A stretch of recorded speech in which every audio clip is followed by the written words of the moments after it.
Buenos días, mi nombre es Rosario Jesús y estudio la licenciatura en enfermería y el día de hoy les voy a mostrar la técnica de auscultación de la frecuencia cardíaca fetal.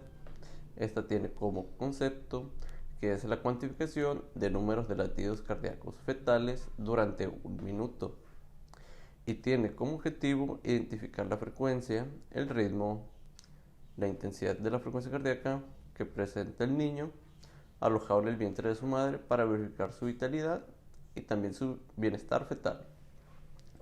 Nuestro equipo y material será la hoja de registro perinatal, un bolígrafo, el estetoscopio pinar, sería más o menos este, también llamado fetoscopio, y el reloj con segundero. Primero que nada vamos a recibir al gestante y verificar sus datos. Luego, como es costumbre, le informaremos de las secciones que se van a realizar. Siguiente a esto prepararemos nuestro equipo y material y nos lavaremos las manos. Luego colocaremos al paciente en posición de cúbito dorsal y proseguiremos descubriendo su región abdominal. Después realizaremos la segunda maniobra de Leopold para localizar el dorso fetal y saber en qué posición se encuentra el feto respecto a la madre, si lado derecho o izquierdo.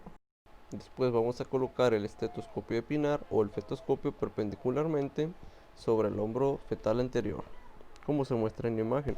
Apoyaremos el pabellón de la oreja para ubicar el foco e iremos ejerciendo una leve presión continua sobre el estetoscopio de Pinar.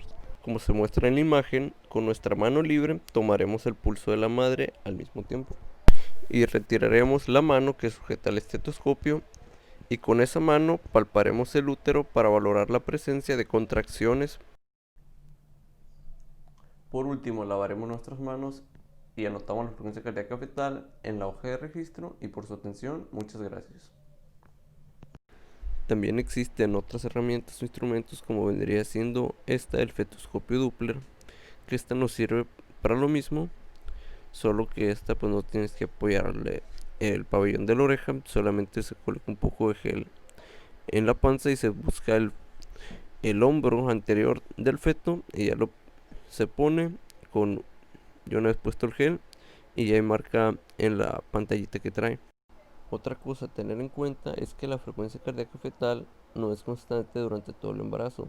Esta va disminuyendo a medida que avanza la gestación, ya que la frecuencia cardíaca se va modificando con la maduración del sistema neurológico. Este regularmente tiene unos valores entre 110 y 160 latidos por minuto.